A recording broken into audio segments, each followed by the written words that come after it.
అసలు క్రియాయోగం అంటే ఏంటి? ఈ రోజున ఏ రోగాలకి డాక్టర్లు మూలాన్ని కనుక్కోలేకపోతున్నారు. మన దేశంలో వాళ్ళకన్నా ఇతర దేశాల్లో ఈ క్రియాయోగాన్ని చాలా సులభంగా,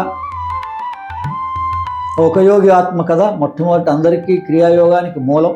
యోగం 3 రకాలుగానే ఉంది, కానీ అల్టిమేట్గా మన జీవిత కాలంలో అనుభవం కొద్దీ సంసార బంధం అంతా కర్మ. ఆ జీవుడు ఎవరో తెలుసుకొని ఆ పరమాత్మతో ఐక్యం పొందడం యోగం. ఈ ప్రాణశక్తి మన లోపల ఎలా ఉంది అని పరిశీలించడమే శ్వాస మీద ధ్యాస. ఈ 4వ స్థాయిలో తురియాన్ని ఓంకారం, అదే ఆత్మ. అసలు ఈ పరాశక్తి క్రియాయోగం అనేది అంత సులువుగా అందరూ చేసుకునేదేనా? లలితా సహస్రనామమే బ్రహ్మ విద్య. ఆత్మవిద్య, మహావిద్య, శ్రీ విద్య, షోడశాక్షరి విద్య అని ఈ హయ్యర్ వైబ్రేషన్ ఏమో వెలుగంటారు, ఈ లోయర్ వైబ్రేషన్ని సౌండ్ అంటారు. బ్రహ్మణో వాయు, వాయో ఓంకార, ఓంకారో సావిత్రి, సావిత్ర్యాన్ గాయత్రి, గాయత్ర్యాన్ లోకాన్ భవతి.